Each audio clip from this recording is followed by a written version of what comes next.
Okay, I'd like to officially welcome everybody back. The new school, we have uh, new things happening at the beginning, time for adjustment to a new location, a new school for our students, new people to meet, new friends to make, and adjustment to procedures. And also we have new expectations for our students from their old school, and also for returning students, we do have some new expectations. We ask that you be patient and supportive, and we'll try and answer your questions as soon as possible. I'd like to introduce the rest of the admin team. We have Vice Principal Davis. We also have Vice Principal Lee here. We have our curriculum coach, Ria Lula. We also have our PCNC, Austin Choi, and we have various awesome teachers online as well. I do want to make a note that not all of the teachers might be here, but most of the teachers are. And if you do have questions, we can get the questions from the Google Sheet to the teachers who are not here. All right. First thing I'd like to talk about is the alignment with the state initiatives. Next. So our superintendent, Keith Hayashi, has a focus, and the opening message this year was Ne'e Papa, which is to move together as a whole unit, moving or working together in unison, combined, united. Here at Kawananakoa, we are on the move. We are moving together. There's a lot of pivots, a lot of shifts, and all of that, all of those pivots and shifts are to provide better service to every child at our school. And that is, we're going to talk a little bit about that later on in the presentation. Part of the superintendent's focus, he talked a lot about standardization as well as customization. Every school in the state is different. Every school has different needs to provide the best education for their students. So I would like to make sure that you know that Kawananakoa is doing our best to make sure that we are servicing your students as well as yourselves, our parents and our school community as best as we can. Next. This is our awesome first day of work picture that we took this year. We have some tenured teachers really that's been here, that's very experienced, and we also have a lot of new faces. So this is our faculty and staff, and we're all sporting our new faculties and staff shirt. All right, Kawananakoa Middle School's purpose. This is our vision, and you see it on the shirts, you see it on our marquee, you see it all over our school. Kana'au me ke aloha, which means knowledge and wisdom with compassion. Or I would like to add that if you see that little red dot, it's Vice Principal Davis that's helping you to follow along as we go through our slide deck. Our mission is the faculty, staff, and families of Kawananakoa Middle School are committed to helping and guiding students to develop their fullest potential in becoming productive and contributing members of society. And this is not only in the school environment, this is in the community environment. Also, when they make transitions from 5th grade to 6th grade, and as well as 8th grade to 9th. We try our best to build them up so they and prepare them for the next road for their journey. We have core values here. We like to call it our 3 R's. And 1 R stands for respect, the other one, responsibility, and the third one is resilience. We try to instill this in our students to make sure it builds character and integrity. So respect is caring for self, others, and surroundings. Responsibility, being accountable for one's actions, and resilience, overcoming or coping with challenges in your life. Okay, so some of Kuananakoa Middle School's we're gonna share with you, but it's not limited because it evolves as we go on throughout the school year. We're going to be starting our WASC accreditation process, and this we are currently granted 6 years and up to 2004. So next year, we'll, I'm sorry, this year we'll be preparing for the WASC, um, so that next year we're ready to go and go through the whole process to make sure we're doing what we need to do in our school in order to move forward. There are three parts to our academic plan, three major parts. We have student success, staff success, and successful systems of support.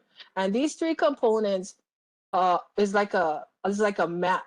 It's a map for us to follow to make sure we are providing, again, the best services to our students. If you would like a copy of that, we can absolutely provide you with that. Please let one of the administrators know, and we'll get that to you as soon as possible. First of all, being a Title I school means that we have just about a little over half of our student population qualifies for free or low cost meals, which qualifies the school to be Title I, have Title I funds, and it's federal funds that we get granted to help us with resources that we might need in order to move forward. So a lot of our Title I funds go into professional development opportunities for our teachers, and also supplementary programs such as Teen Biz, IXL, and school-wide universal screener. This year we're changing to iReady. So these are some examples that we use our Title I funds. We also, another big example that, another big cost that we use Title I funds for is sometimes we need computers because our kids, we try to upkeep the computers. It's really hard because every year, the computers break, so we need to purchase more. So those are some examples that we use Title I funds for. Um, these are other Title I status, additional federal funds, like I said, that we get from the federal government. We have our parent, student, teacher, admin compact. You might have seen that or will see that very soon. You will sign it and your child will sign it, and then I will sign it. And that's like a promise to the school that we will try our best all together to move forward. Last year, 55% of our students qualified for free or reduced lunch. And it's really important, even if you think you don't qualify, please fill out the registration, because the form, because you never know, you might qualify, you might actually qualify, and we need everyone who does qualify to turn in an application in order to receive the federal funds. Okay, highlights for the school year 2022-23. I'm going to invite Vice Principal Lee to cover this. iReady and Yoga Ed. Sure, thank you for that, Principal Victor. Like she had mentioned earlier, new year, new things are happening. In regards to our universal screener, we recently made the switch over from the STAR assessment to now iReady. And most of you guys may be familiar with iReady because a lot of the elementary schools within the Roosevelt complex utilize iReady as a tool to not only collect data about how students are performing throughout the school year, but it also builds a learning path that's individualized for every student in both ELA and math. So it helps close the achievement gap slightly by providing foundational skill building in both those ELA and math areas. The other part that we are implementing this year to meet the social emotional needs of all of our students is through this program called Yoga Ed. Our teachers are currently receiving training on Yoga Ed to better understand the program and the resources that it provides. And within that, after receiving that training or professional development, they would be able to implement Yoga Ed within their advisory classes to, again, provide students with those skills or strategies to, support their social emotional needs. And the last part is our CTE, our Career Technical Education. There will be a program that we will be rolling out to kind of prepare our students, to be college career ready, right? So this will be more of a focus for grades 7th and 8th, where they would be able to take an inventory assessment, kind of get to know, what their interests are, and then from there it would be able to provide them a pathway or guidance to exploration about, the various career opportunities based off of their interests. So that is something that, we're still in the works, but definitely will be rolling out this school year.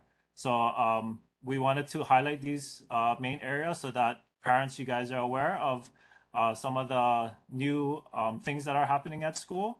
And again, if you have any questions about them, always feel free to reach out to any of us.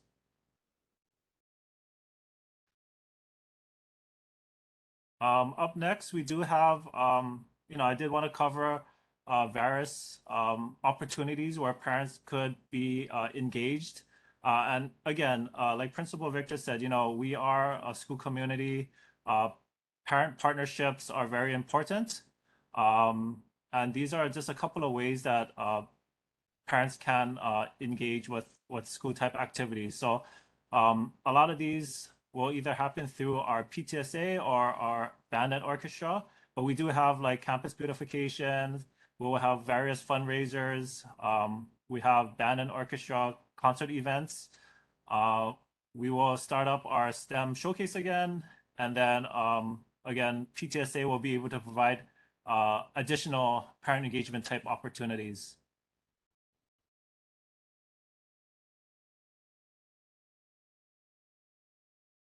And Okay. I'm going to invite Principal Victor back on to kind of go over the expectations of an elite warrior.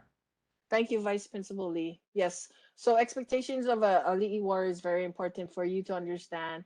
These are things that we require all of our students to do. One thing about attendance, we'd like to stress that attendance is a key to success. So please help us by making sure your child comes to school on time every day if they are not sick. Of course, if they're sick, they have to stay home.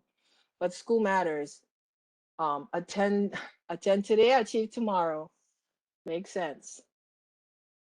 Next. Okay, just to stress the specifics, school begins at 8 o'clock. That means not getting out of your car. That means in the classroom at 8 o'clock. Okay. First bell rings at 7:55, and then the school begins promptly at 8 o'clock. We need to remember to strive to reduce the number of tardies. We need to keep our chronic absenteeism down, and also we need to refrain because from long trips during school days. A lot of our parents go on vacation during the school year, and it takes away from our students' learning, and sometimes it's really hard for them to catch up when they come back. So as much as possible, we ask our parents to refrain from taking vacation or long trips during the school year. We do understand that things happen in life that you cannot prevent this, but for the most part, we try to work together to reduce those trips. When you report an absence, please call the school and have your child have a note when they return back to school. And this is our number, 808-307 0300, and one of the ladies in the office can help you when you call. Students are required to wear their KMS t-shirts whenever they are on campus, including before and after school hours. Students must have their ID cards on them at all times during the school hours and activities, and students must have the ID card ready to present to school officials when asked.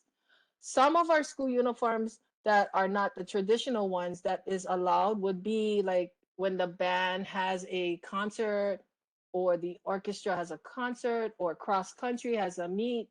They are allowed to wear their team jerseys or their band uniform, and that would count as school uniform.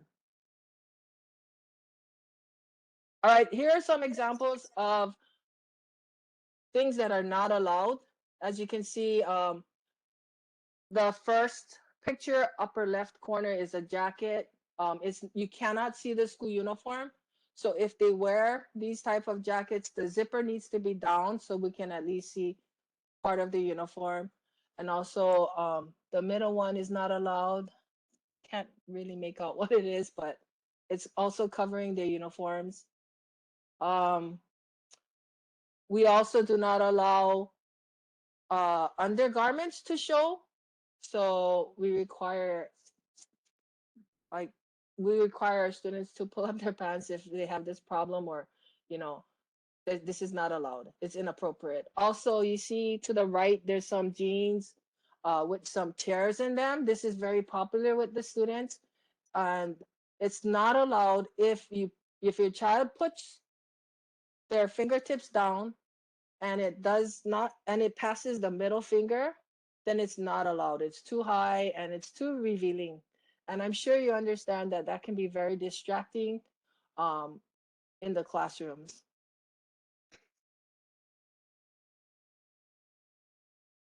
Also, the mask is optional. So if your child wants to wear a mask, absolutely okay. Oh, it's bandana mask. So a lot of our students associate bandanas with gangs. Therefore, we do not allow the bandana mask. Also, if you look to the right of that picture, we also have that bandana hanging out of their pockets. We do not promote any gang type of thing, so that is not allowed. And then we have other examples of ripped clothes. Clearly, you can see that it's higher than a fingertip. If the child puts their arm to the side, that will not be allowed. So, you know what? If you guys could help us parents to make sure that you check your children before they leave for school or before you drop them off, because we will be calling you, and I know you guys are busy, you're at work, you're doing things, and you can't be bothered with coming back and providing appropriate clothing. So let's just be proactive and check out your children and see if it's okay. This also goes for shorts. So if your child is wearing a shorts and it's kind of high, and the same rule applies, they put their hands down and it passes their index finger, that is not allowed. And we will be calling you to come and either to please bring them clothes, a change of clothes.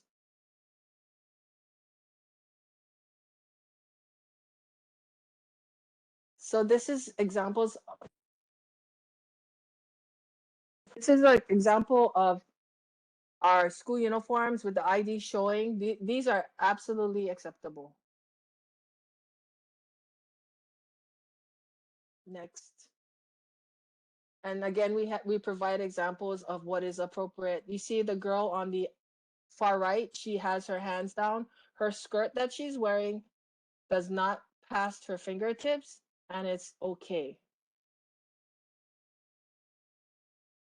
Next.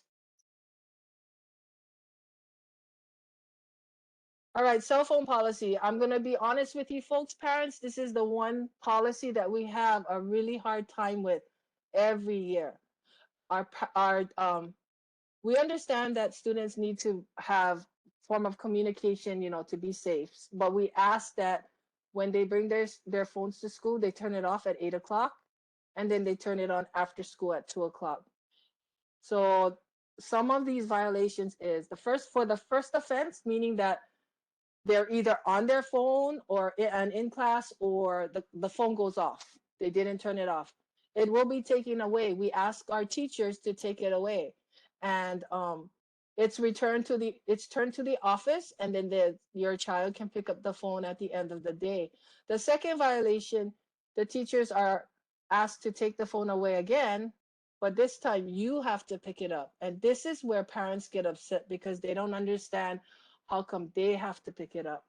At this point, it's really distracting, and it's not fair to the other students who are following the rules. And that's why we make sure that you come to school, and if the phone is with Vice Principal Davis, Vice Principal Lee, or myself, we can talk to you and figure out how we can help your child to turn his phone off or her phone off at the beginning of the school day and turn it on at the end of the school day. Some parents even just take away the phone because, despite all of the attempts to give the child a chance to bring the phone to school, they still don't follow the policy. All right, next. Okay, so we have a awesome counseling department. For sixth grade, we have Mr. Connie, and that's his contact number if you ever need to contact uh, uh, your child's counselor and your child is in the sixth grade. We also have Mr. Fujigami, who is in the seventh grade. I'm sorry, who is the seventh grade counselor. That's his contact number. And we have Mrs. Santiago, who's the eighth grade counselor, and that's her contact number. We also have the numbers online at our website, as well as in the student planner if you need to get that. This counselors, they help to guide your children and assist them academically, socially, and personally if needed. They are really supportive, and we work together to try our best to provide the supports where your children need it. If you need to contact them and set up a conference, do it, and they will be happy to help you.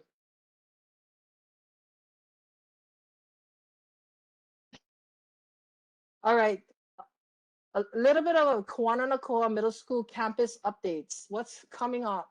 So if you've noticed, we have a new parking structure, which allows for a lot of more parking stalls for your convenience and for our teachers' conveniences. We also have AC projects that's happening throughout the campus. We are starting on Monday for Building J.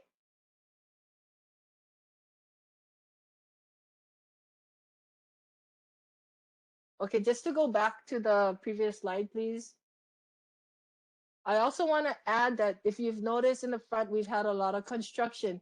Currently, the construction workers are putting in a elevator to help assist parents and other people in our school community who might need that the elevator as a convenience to help them get up to the second floor.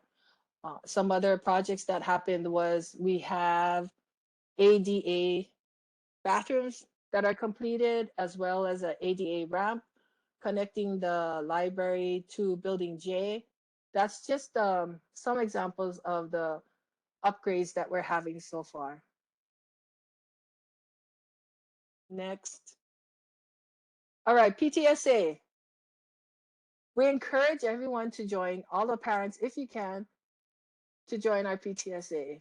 There's a membership fee for $15, and we also want to share that they're going to be having a tri-blend shirt sale, also with KMS reusable bags. It's online, and it will be delivered to your child's AA classes if you order. I do want to say that a lot of our PTSA monies that goes to supporting the teachers for field trips, if they need buses, or if they need like things to help their classroom environment be more conducive to learning, such as fans. It's super hot now, so the PTSA had bought fans for the classroom and so forth. And they even give special project money if the teachers ask. So that's just some examples of what our PTSA does for our students. So please join. I want to introduce our PCNC, Austin Choi. I just had to cough.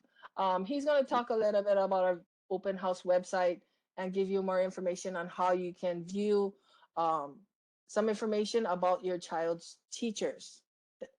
Austin? All right, perfect. Thank you, Principal Victor. So folks, we wanted to share this awesome resource that we have with you. This is our virtual open house website. You can access it by using the link that you see on the slide, bit.ly/KMS open house website 22. I'll also paste that in our chat here, so you can just click on the link. And we also have a QR code on the screen if you wanted to check it out via the QR code. Before we move on, though, I am going to give you a quick little tour of the website. So Dr. Davis, I'm going to be sharing my screen. So this is our virtual open house website that we've created for you folks. Basically, it's the one-stop shop for all of the different resources that are open house related. So if you take a look at our website in the upper right-hand corner, you'll see that we have a navigation bar with some helpful links. If you would like to, we'll be sharing this at the end of the presentation, but we have a parent feedback survey that we would like you folks to complete if you are in attendance today. We will also be posting the recording of this presentation on our YouTube channel, which you can access. And we also have a link to the faculty and staff directory or contact page in case you need to reach out to any of your child's teachers. Scrolling on down, we have an awesome message from our principal.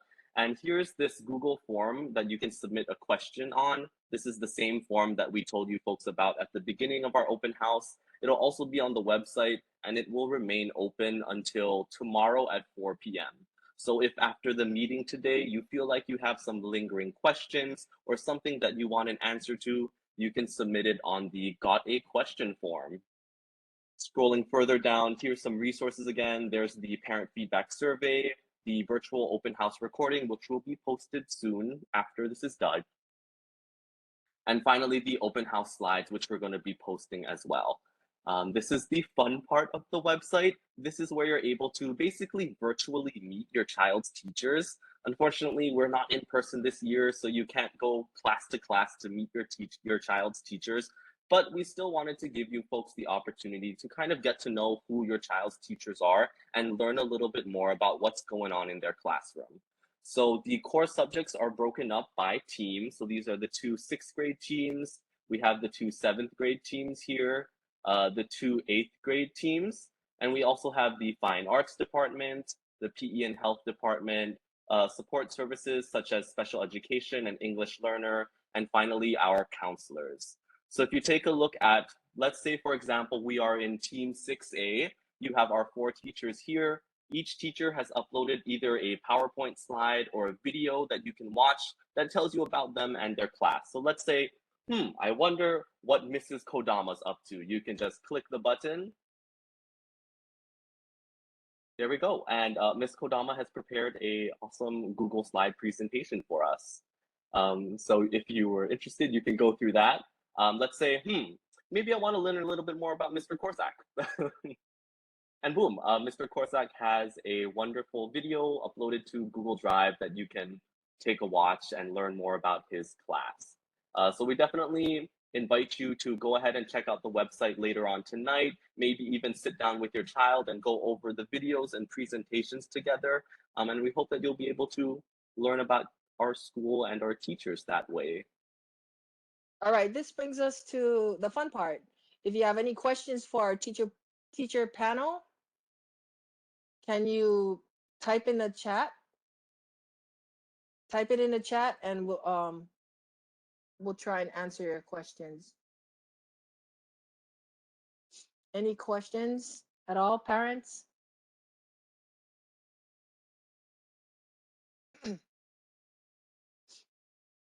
I just wanted to let you folks know that we have not really received any questions through the question form either, so no worries. If anyone has any questions, feel free to drop it in the chat. Let us know if you're wondering anything that we can help you with. We got a lot of teachers here too that can help answer our questions.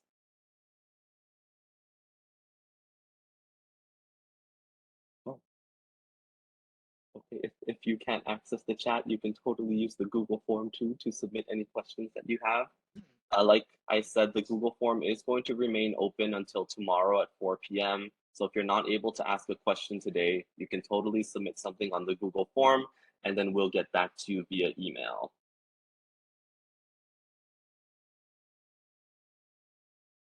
All right. Thank you, Austin. Okay, so this is pretty much the formal, coming to the end of our formal part of this open house. Now you have the opportunity to go and visit and check out your child's teachers' videos or uh, decks, slide decks, and learn a little bit more about the classroom expectations, the teacher's expectations, and how you can help and support your child at home with their homework or with classroom projects.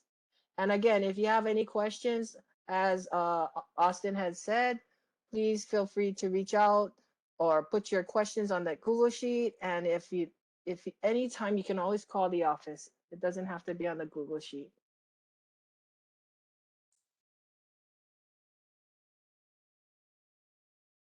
All right, so this concludes our open house.